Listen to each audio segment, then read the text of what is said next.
C'est la question qu'on peut se poser après la victoire des Lions indomptables contre l'équipe nationale du Brésil, la Seleção.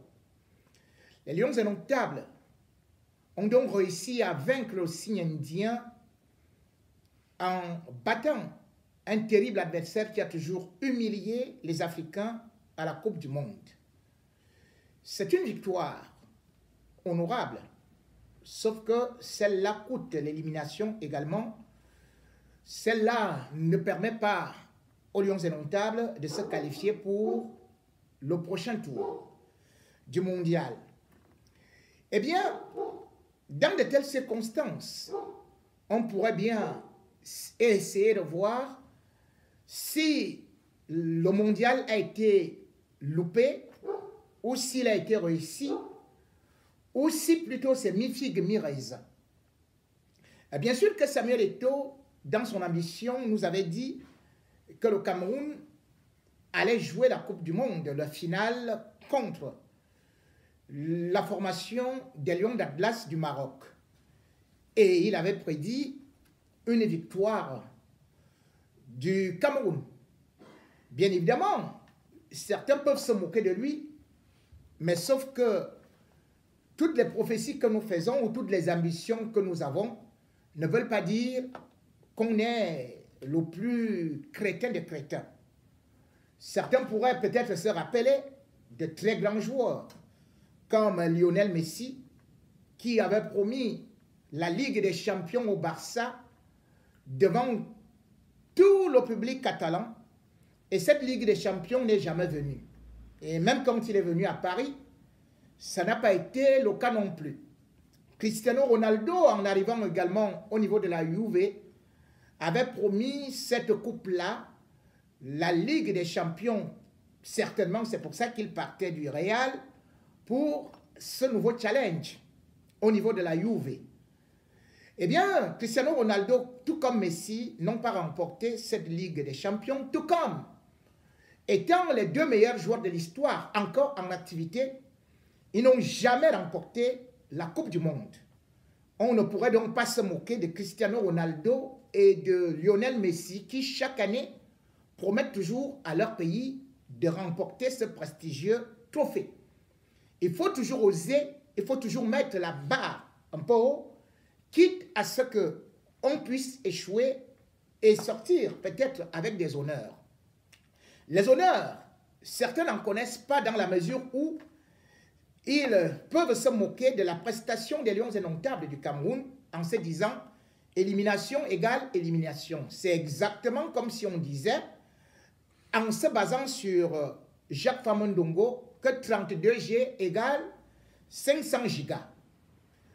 On ne peut donc pas dire que les Lions indomptables sortant de la compétition avec 4 points, que c'est la même chose comme s'ils quittaient la compétition avec 0 points.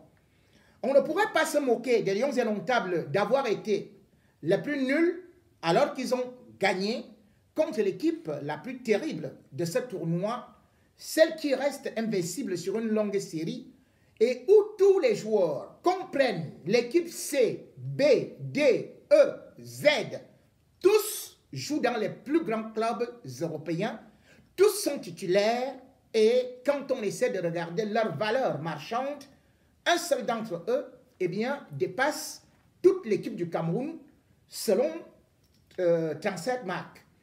On ne pourrait donc pas faire la fine bouche par rapport à cette victoire, puisque si d'aucuns trouvent qu'elle est inutile, on pourrait aussi leur dire que sur le plan du classement FIFA, eh bien, cette victoire va permettre au Cameroun d'avancer.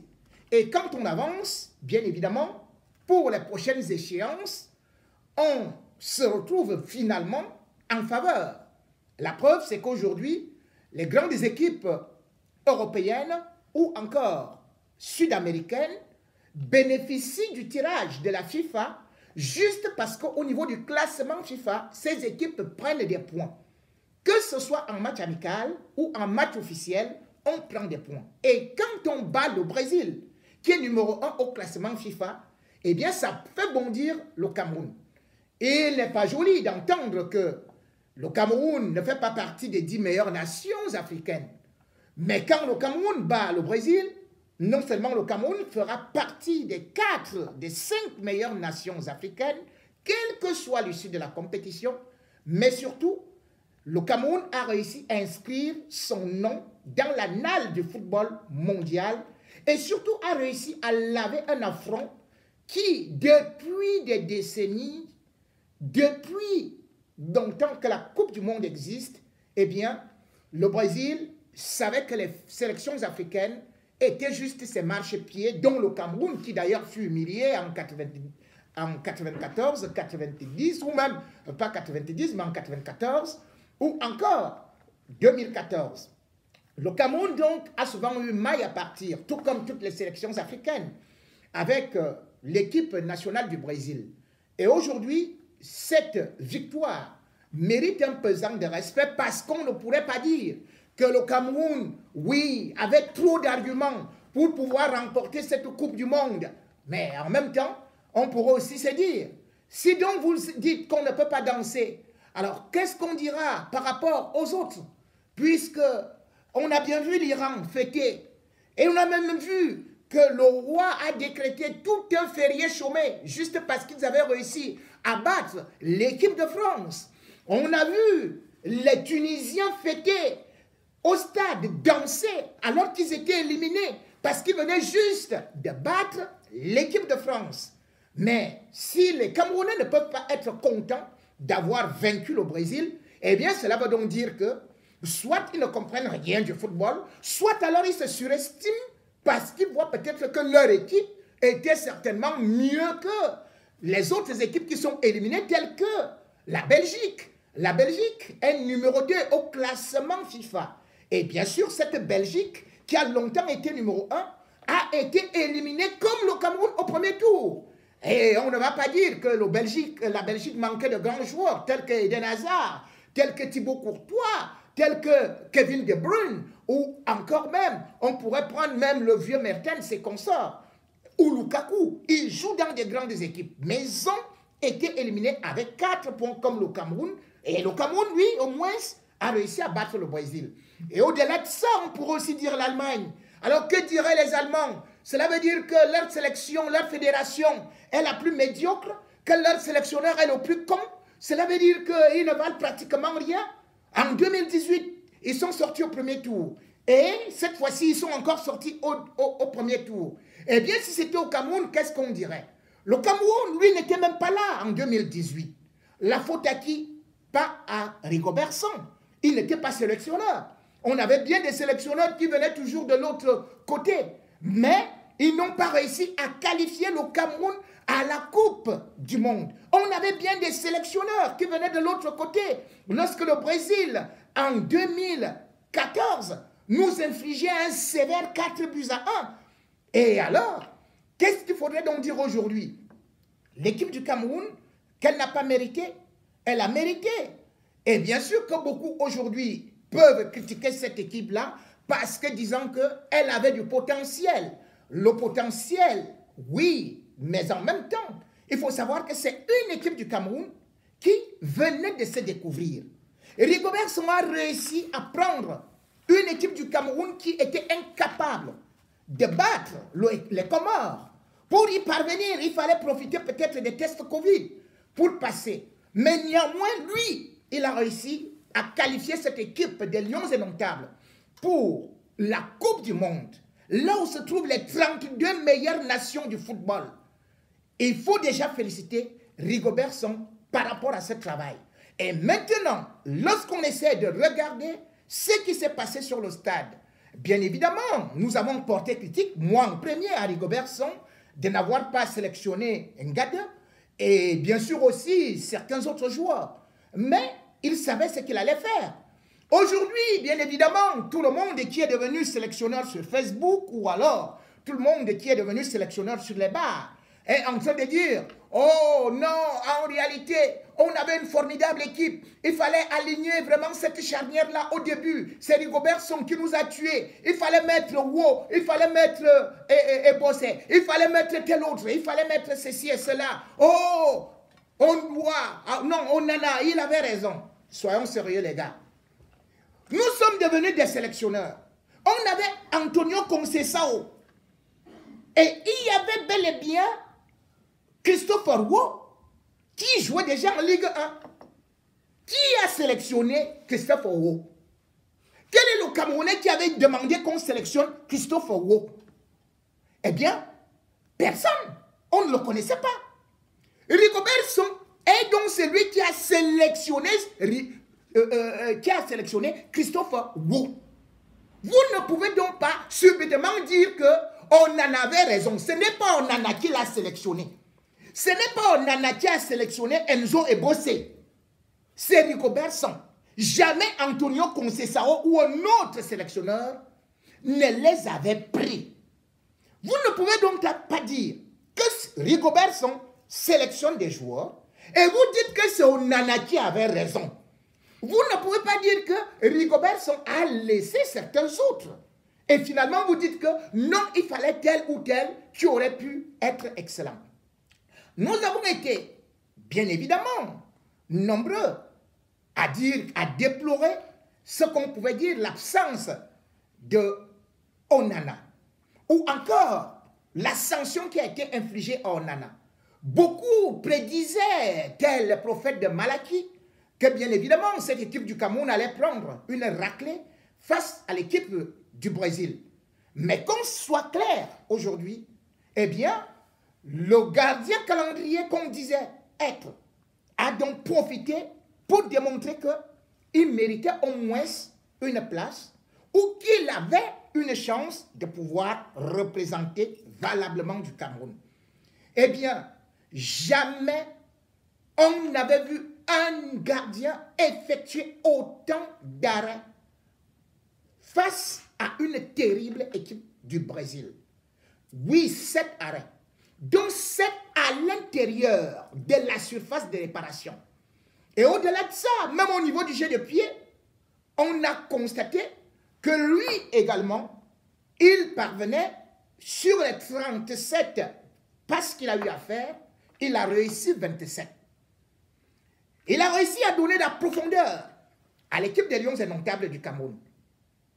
Résultat, non seulement il est noté 9 sur 10 par le magazine, par le journal, le quotidien sportif, l'équipe, mais il remporte le trophée d'homme du match.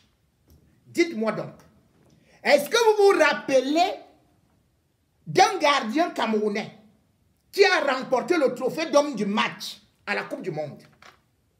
Citez-moi donc, comme beaucoup ont dit, on en était le meilleur gardien du Cameroun. Citez-moi à quel moment, même à la CAN, il a remporté le trophée d'homme du match. Nous pouvons donc faire, nous pouvons ne pas aimer Rigobert Song. Nous pouvons être des ennemis jurés de Samuel Eto'o. Mais nous devons reconnaître que en si peu de temps, ils ont réussi ce que les autres n'ont pas fait. Nous sommes partis de l'Afrique du Sud avec 0 point. Battus par le Japon, battus par le Danemark, battus par n'importe qui. Nous sommes partis du Brésil avec 0 point, avec des défaites incroyables. Et même quand nous nous sommes qualifiés en 1990, il faut savoir que ce Cameroun-là prend une raclée face à la Russie au 3e match avec 4-0.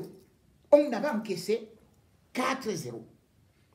On pourrait donc dire que le Cameroun sort de la tête haute parce que le monde entier en parle. On n'est pas uniquement, toutes les 32 nations vont pour remporter le trophée. Mais toutes les 32 nations ne peuvent pas remporter ce trophée. Aujourd'hui, beaucoup peuvent accuser Rigobert Song par rapport à ses choix. Dire que, par exemple, Castelletto avec Nkoulou, ils étaient là, ils étaient ceci et cela. Mais quand on voit le premier match, c'est là où on perd ce match-là. C'est là où on perd notre compétition. Parce que le Cameroun domine, mais le Cameroun ne parvient pas à marquer. Et au-delà de ça, certainement, Et il y a peut-être une erreur de coaching dans la mesure où il va enlever Choupo-Moting et mettre seulement Vincent Aboubakar qui va se retrouver isolé. Rigobert Song a pu constater que par ces réajustements, les deux peuvent bien aller. Aucun entraîneur, aucun sélectionneur n'a d'équipe totalement type. Ça dépend des cours de match et aussi ça dépend de la compétition et des adversaires que vous avez devant vous. Donc, aujourd'hui, on ne pourrait donc pas être malhonnête à dire que 0 point comme on sortait souvent, c'est la même chose que sortir avec 4 points et battre le Brésil. Et il y a ce qu'on appelle l'humiliation. Si vous ne connaissez pas l'humiliation, c'est à peu près comme si votre fils est dernier de la classe et l'autre quand même échoue avec 9 sur 20. Et vous voulez comparer votre fils, le dernier de la classe, à celui qui a échoué avec 9 sur 20, qui peut aller au rattrapage. Les Lions indomptables peuvent donc aller au rattrapage. Et à juste titre. Parce que non seulement il y a la CAN qui arrive, mais au moins on a pu voir une équipe qui a réussi à démontrer qu'il y avait une certaine âme. Et surtout, une équipe qui doit se construire. Beaucoup peuvent dire que oui, justement, Rigobert Song avait tous les éléments pour pouvoir gagner cette compétition. Sauf que cela ne vous citeront pas de super grands joueurs dans cette équipe-là. Et au-delà de ça, tout sélectionneur doit avoir un temps pour préparer une équipe. Si la France a remporté la Coupe du Monde, sachez que parce qu'elle a eu le temps à se reconstruire après le fiasco de l'Afrique du Sud avec Raymond Domenech, on a donné le temps à Didier Deschamps de remettre sur les rails une vraie équipe. Et les résultats sont là aujourd'hui. Si le Sénégal a réussi à se reconstruire, c'est bel et bien parce que on a donné le temps, les clés à Aliou Cissé, qui a échoué plusieurs fois, mais c'est au bout de 6 ans, voire 7 ans, parce que nous sommes déjà en 2022, alors que Aliou Cissé a été nommé en 2015. Il a eu le temps de pouvoir mettre un socle, de faire une équipe et surtout d'avoir le temps de pouvoir lire tous les joueurs, leur caractère, leurs défauts, leurs qualités. Cela ne se fait pas comme ça. Lorsque l'équipe d'Espagne gagne la Coupe du Monde en 2010, elle sort de plusieurs chaos, tout comme l'Allemagne en 2014. L'Allemagne ne parvenait plus à s'en sortir. Et d'ailleurs, le Cameroun, aujourd'hui, se retrouve à la Coupe du Monde alors que l'Italie n'est même pas dans cette Coupe du Monde-là. Il faut donc s'en féliciter parce que le Cameroun a réussi à se qualifier grâce à un sélectionneur national qui nous a permis de découvrir d'autres joueurs qu'Antonio Conceição ne nous avait jamais montré, n'avait jamais sélectionné. Et c'est aussi ça qu'on appelle la force de Samuel Eto'o. Parce que si ces binationaux sont là, rappelez-vous, ils ne venaient plus. Ils disaient qu'ils ne veulent plus des Lions indomptables du Cameroun. Même le fils de Canabi qui avait dit « je ne serai plus jamais là ». On a vu comment Joël Matip ne venait plus dans les Lions et jusqu'à présent il a dit qu'il ne mettra plus jamais pied. Les binationaux n'en voulaient plus. Samuel Eto'o, par sa notoriété, a pris le bâton de pèlerin pour aller convaincre ses nationaux. Si donc aujourd'hui vous appréciez Christopher Wo, s'il est arrivé dans les Lions indomptables, c'est parce que Samuel Eto'o est allé le convaincre. Si vous appréciez aujourd'hui Enzo Ebosse, parce qu'eux tous ont une nationalité qui n'est pas camerounaise, c'est parce que Samuel Eto'o est allé là-bas, comme aussi chez Mbemou. Si vous revoyez aujourd'hui Choupo-Moting, C'est parce que Samuel Eto'o est allé là-bas. On ne pourrait donc pas seulement se baser sur le cas que on a chassé Onana. Onana pouvait-il nous conduire là où nous sommes là? Nous devons rappeler non, puisque c'est bel et bien lui qui a joué le premier match. Et c'est le seul match que le Cameroun a perdu. Alors, vous aimez les perdants? Ou bien les gagnants? Et pas si. Encaisser 3 buts, oui. Mais tout au moins, chacun a vu devant la Serbie, et chacun a vu qu'on a arraché le match nul, et que devant, justement, le Brésil, il a réussi à s'imposer. Ceci n'est pas la première fois que ça se passe au Cameroun.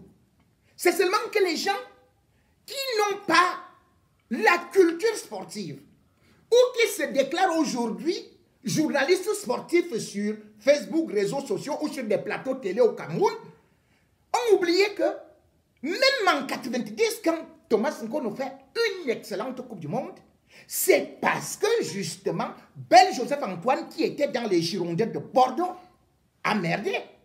Eh bien, sur le plan disciplinaire, on a décidé qu'il ne va plus jouer. Et c'est là où le monde entier découvre Thomas Nkono. Et d'ailleurs, Gigi Buffon va s'en inspirer pour devenir lui-même gardien de but. C'est donc dans des circonstances comme ça que le Cameroun a toujours eu des grands gardiens. En 2000, quand le Cameroun remporte les Jeux Olympiques, qu'est-ce qui se passe?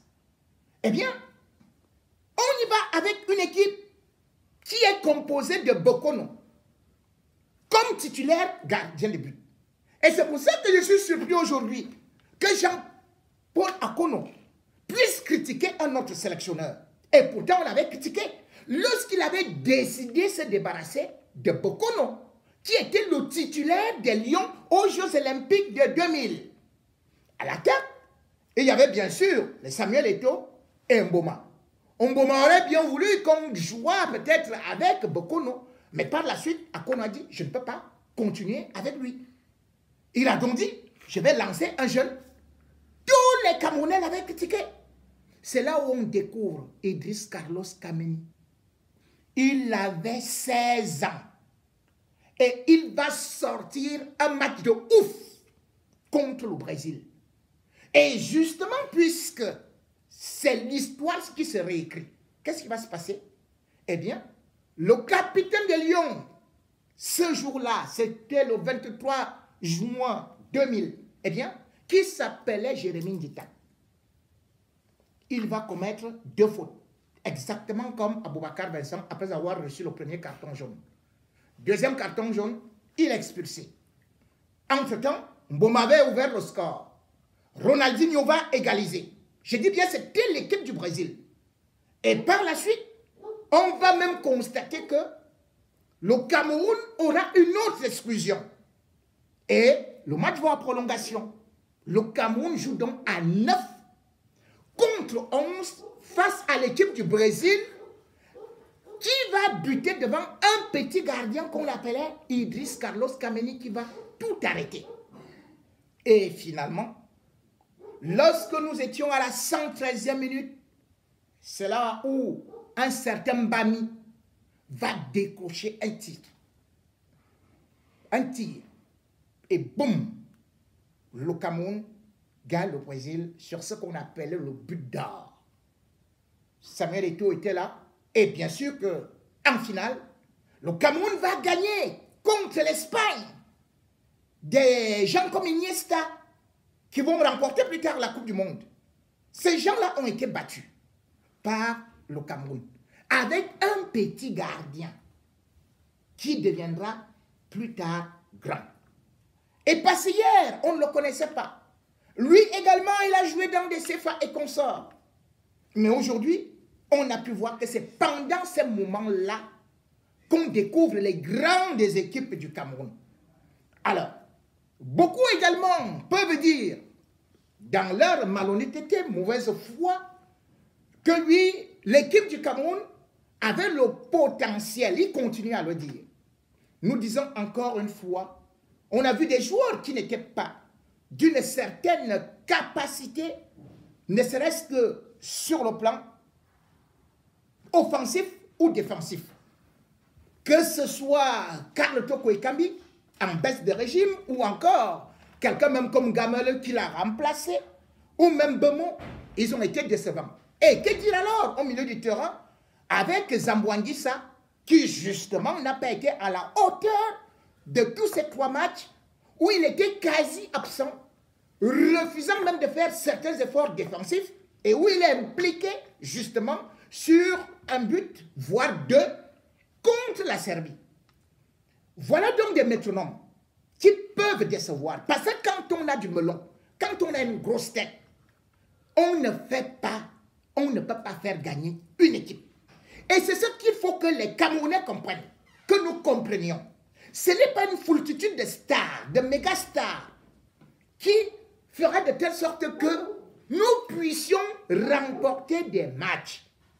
L'équipe doit avoir une humilité et il faut une entraide. Et il ne faut pas que quelqu'un se dise « je suis au-dessus ». Regardez comment Vincent Aboubakar contre le Brésil, l'effort qu'il fait pour traverser tout le terrain, y aller pratiquement annihiler une action de but. À quel âge? Mais tous ces efforts, il s'est sacrifié pour finalement récolter un carton jaune. Et finalement, il aura un carton rouge. Oui, j'ai critiqué Vincent Aboubakar. Mais tout comme j'ai dit, vous n'allez pas me dire parce que je l'ai critiqué, je dois continuer à le critiquer. Quand il joue bien, je le félicite. Tout comme j'ai toujours dit, je ne peux pas continuer à critiquer Eto'o lorsque je vois des résultats. Certains me disent que non, tu as changé de langage. Mais seuls les cons, les cancres ne changent jamais d'avis. Si mon fils était nul hier, et il me ramène le lendemain 17 de moyenne, vous voulez que je le mette toujours à plat ventre? Parce que j'ai dit que non, toute une vie, je vais passer mon temps à fouetter mon fils. Et si j'ai dit maintenant que mon fils est bon, les gens vont me dire que non, tu es devenu corrompu. Mais non, il ne m'a convaincu. Et j'ai dit l'équipe du Cameroun, même par rapport, moi j'ai défendu. Par exemple, Zambouanguissa, plusieurs fois. Mais aujourd'hui, j'ai dit, son comportement n'est pas bon. Parce que ceux qui parlent de 1990, pourquoi est-ce que les Lions réussissent? Les Lions réussissent en 1990 parce qu'ils jouent ensemble depuis presque 10 ans. Et au-delà de ça, ce sont des Lions qui sont humbles. C'est un socle. Et ces Lions-là n'étaient pas dans des grands clubs. Sur les 22 sélectionnés par Valérie Nepomniachtchi, vous vous rendez compte? 10 évoluaient dans le championnat camerounais et dont le capitaine était Stephen Tato. On avait les Koundé Emmanuel, on avait les Louis-Paul Fédé. Bref, le socle, c'était le championnat national du Cameroun où vous pouviez trouver des joueurs dans de bons clubs. Et c'est ce que Samuel Eto'o a dit, qu'il faut relancer le championnat camerounais. Et même ceux qui étaient à l'extérieur, presque personne n'était dans une équipe de première division en dehors de Bel Joseph Antoine, qui d'ailleurs n'avait pas joué, lui-même étant sanctionné. Thomas Kono, il était à Espanyol, de Barcelone. Et c'est lui qui finalement a pris ça. Mais à part ça, que ce soit les Makalaki, ils étaient bien évidemment en deuxième division. Que ce soit Ombambi, Kanabi, ils jouaient en deuxième division, eux tous. Personne n'était dans un grand club. Mila était déjà retraité, se retrouvait dans un club amateur à l'île de la Réunion. Et je n'ai que joué en deuxième division.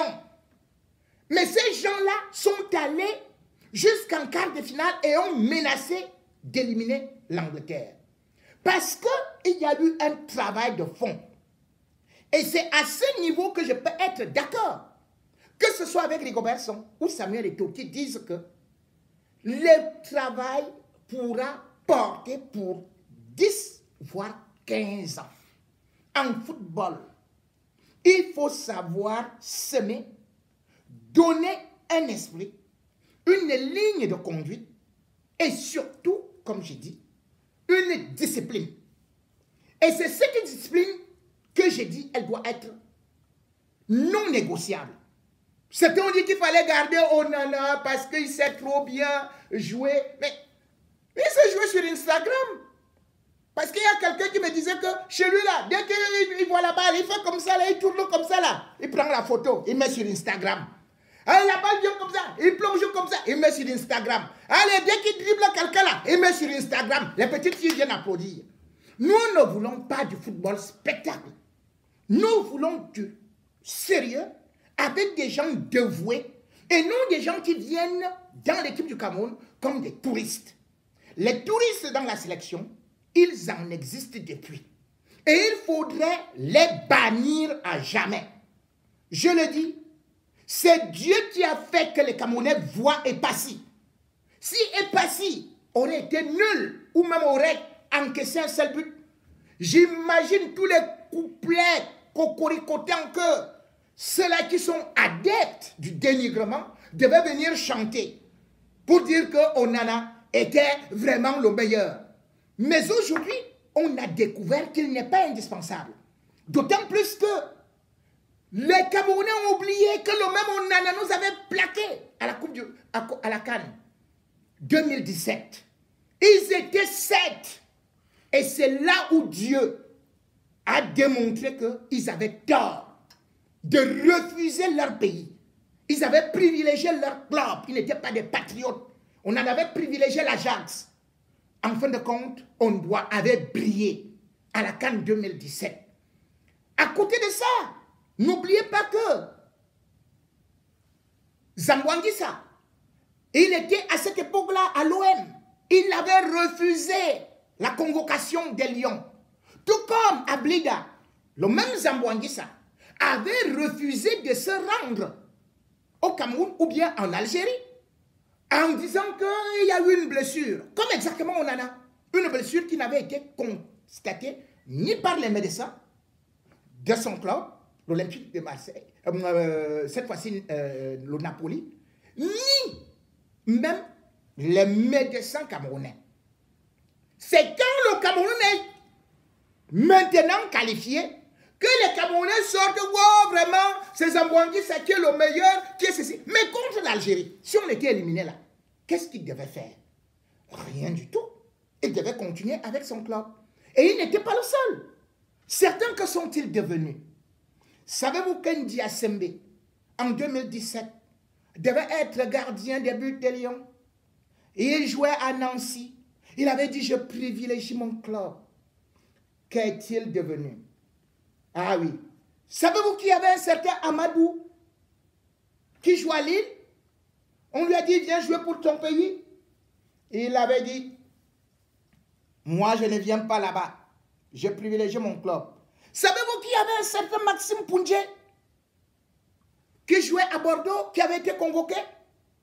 Il avait dit, moi je ne viens pas là-bas. Je privilégie mon club. Savez-vous qu'il y avait Alain Nyom qui évoluait à West Bromwich, qui avait été convoqué et on comptait sur lui? Et il avait dit, moi je ne viens pas là-bas, je privilégie mon club. Eh bien, après vous avoir donné tous ces noms-là, que sont-ils devenus? Ils sont perdus. Le pays continue. Les Lions continuent. Et ils sont perdus aujourd'hui. Et c'est cette discipline qu'il faut appliquer. À savoir que si quelqu'un ne veut pas venir dans son club, qu'il ne se dise pas que l'équipe nationale ne peut plus fonctionner. Qu'il reste avec son club. Comme on en a lui-même reconnu en avril 2022. Que oui, justement, moi, si j'allais à la CAN, je ne serais pas devenu Onana que je suis. Il a oublié que c'est le Cameroun qui a fait de lui ce qu'il est. Qu'il est parti de ce Cameroun par le touchement de Samuel Eto'o. Et que par la suite, parce qu'il a été bien vendu dans les U23, c'est là où il a entré à la sélection nationale et c'est là où il a pris de l'envergure. La sélection nationale est un miroir. Certes, il n'y a pas beaucoup d'argent, mais il y a de la notoriété qu'on vient y attraper. Oui, on est regardé dans le monde entier. Personne personne ne connaissait Passy. Aujourd'hui, tout le monde connaît Passy. Et si continue sur cette voie, il deviendra également un grand gardien de but. Les clubs vont s'intéresser. Et c'est comme ça qu'on va lui ouvrir une certaine voie. L'indiscipline notoire, voilà ce qu'il faut combattre dans cette équipe. Parce qu'on ne peut pas accepter que dans une sélection, que certains joueurs viennent toujours avec ce qu'on peut dire un laisser-aller. Que certains se permettent même de venir avec des influenceuses. Mais il y a Yaoundé qui est là. Il y a le Cameroun qui est là. Dites à vos influenceuses de vous attendre à Yaoundé. Pas d'aller jusqu'au Qatar. Oui, ce mondial encore était ça. Au-delà de ce qu'on appelle cas d'indiscipline. Comment se peut-il? Et d'ailleurs, j'attends peut-être que la fédération puisse y communiquer. Comment se peut-il qu'un joueur qui doit livrer un grand match, qui se trouve au Qatar, qu'il passe par un autre cadre de la fédération pour faire monter une influenceuse? Je ne voudrais pas jeter des noms en pâture. Mais ce qui se passe régulièrement, tout comme j'ai dit au Cameroun, devrait s'arrêter. Samuel Eto'o ne devrait pas continuer à les couvrir. Ni Rigobertson. Certains ont dit qu'on a écrit ceci au club. Vous savez même ce qu'on pouvait écrire à ce club? Ou ce qu'on peut étaler à la presse? Nous ne voulons pas détruire ou des carrières ou des ménages. Mais nous disons, lorsque vous voyez que quelqu'un est tout le temps indiscipliné, commet des accidents, est suspendu pour ceci et cela, posez-vous des questions.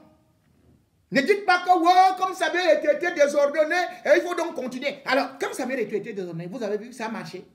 Ça n'a jamais marché. Ils étaient tous de très bons joueurs, que ce soit avec les Rigobertson et consorts et tout et tout. Mais on rentrait avec 0 point. Et vous voulez qu'on continue à laisser comme ça?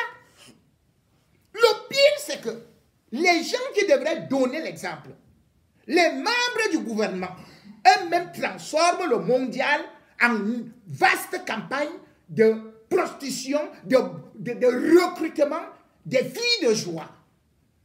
On passe le temps à dire que oui, il y a des influenceuses, il y a ceci et cela. Déjà, on ne sait pas comment est-ce que les budgets ont été établis.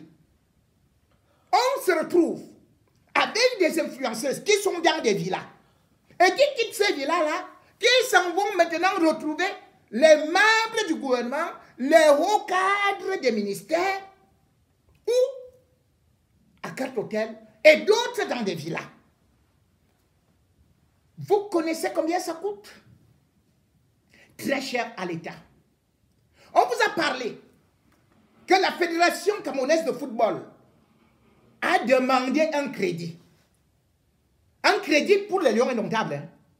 Les Lions indomptables vont représenter le Cameroun et l'État du Cameroun leur dit à la Fédération, je vous accorde un crédit remboursable le 31. Pour l'instant, je vous dis que la Fédération camerounaise, on n'a pas débloqué cet argent pour verser dans les caisses de la Fédération camerounaise de football. C'est archi faux. La Fédération camerounaise de football fait seulement des factures et envoie à ces gens-là. C'est eux qui savent combien ils débloquent, combien est-ce qu'ils ne débloquent pas. Mais ce qui est grave, c'est que beaucoup d'avions sont partis du Cameroun, Camerco, loués, et des délégations incroyables. Est-ce que vous savez par exemple que même le secrétaire général, ministre d'État à la présidence, Ferdinand Gongo, il arrive au Qatar. Mais après il se perd. Il abandonne sa femme. Oui, voilà Ngongo. La femme de Ngongo était dans l'hôtel. Qu'est-ce qu'elle partait faire? Mais on dit représenter le chef de l'État. Tu prends ta femme, tu mets dans la délégation. On voit tous les gens qui sont au secrétariat général, d'autres qui sont au ministère des Sports, d'autres qui sont au ministère de la Culture, d'autres qui sont au ministère de tel, d'autres qui sont même du quartier. On ne les connaît même pas. On voit les gens. Mais, et on dit que ces gens, comme ce sont des personnes âgées, doivent rester à l'hôtel. Les autres maintenant doivent être dans des maisons de quoi là, les villas de passe. C'est terrible. Il faut savoir que personne ne vous a dit combien l'État du Cameroun a déboursé pour ça. Vous savez combien ça a coûté? Pour les ministres, pour leur délégation, pour leur Wolwos, vous savez combien? 5 milliards. Ils partaient jouer quoi? Ils partaient applaudir au stade.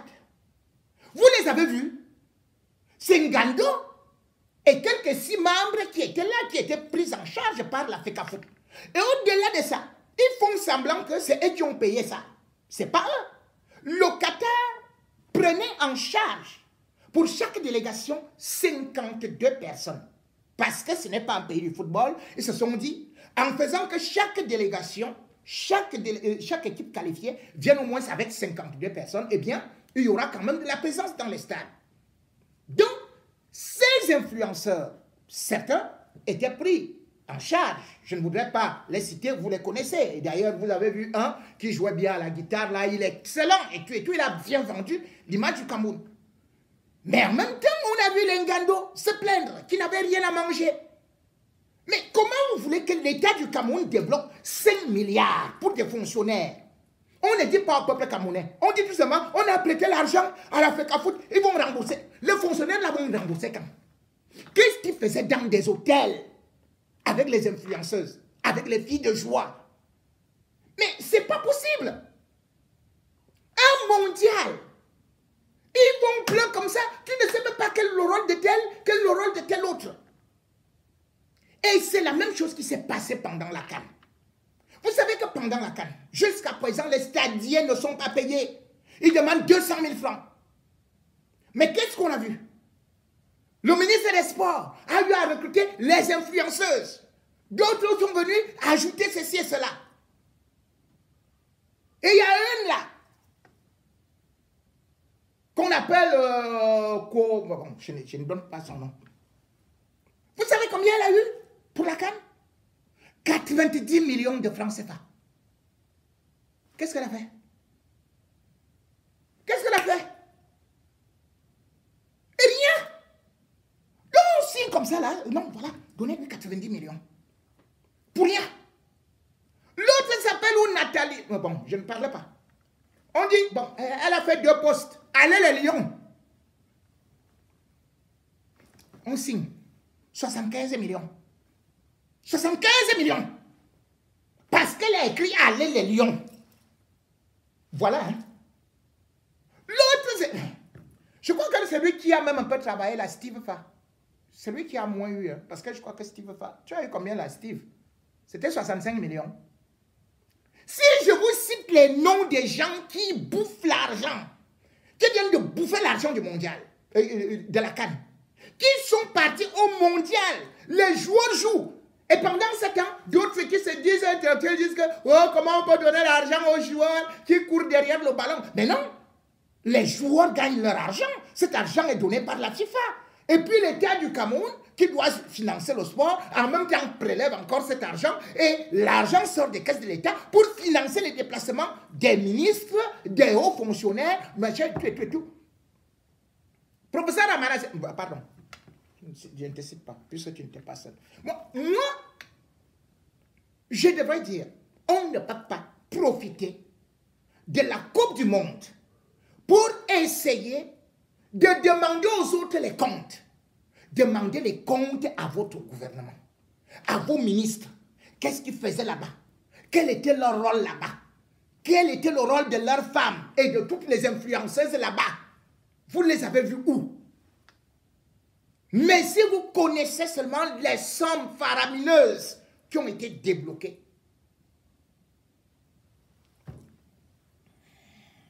c'est incroyable. Il faut donc, dans la renaissance du football camerounais, laisser non seulement le temps, à la fédération d'avoir des mains libres, de faire son travail, qu'il n'y a plus de l'interventionnisme, qu'elle dise que je viens avec mon joueur. Et puis laisser le sélectionneur Rigobert sans faire son travail. Ce n'est pas vous qui avez gagné le Brésil, c'est lui. C'est lui qui a gagné. Ce n'est pas Onana, ce n'est pas lui. Onana ne peut pas faire une sélection. Il a fait la formation où? Il peut dire ça à son entraîneur. Vous dites, il avait raison, il avait raison de quoi? Il avait raison, il fallait jouer avec tel, il avait raison de revendiquer. Mince! Est-ce que vous savez que Samuel Eto'o devant Mourinho jouait latéral alors qu'il avance en centre?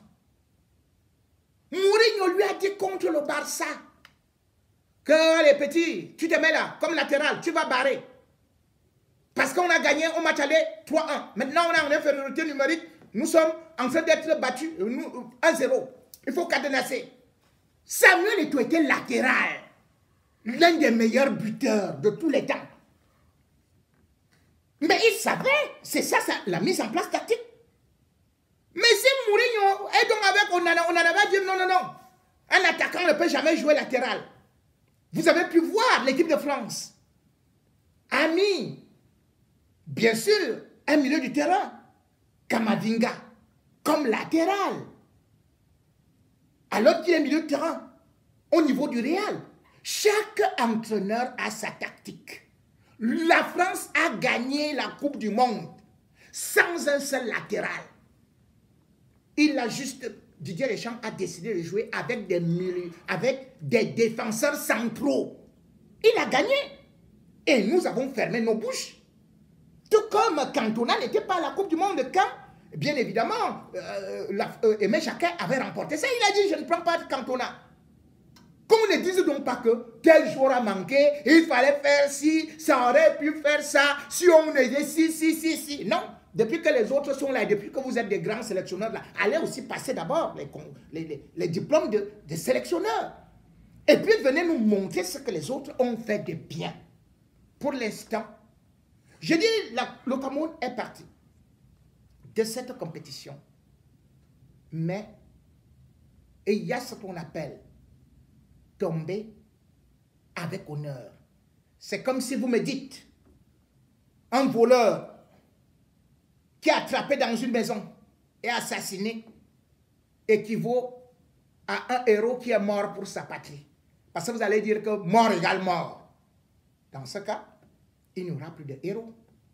Les voleurs deviendront héros. Et puis, on va aussi les traiter au même niveau que Oumouabé, que Félix Moumié, qu'Ernest Ouandié, qui sont tombés avec honneur dans la dignité.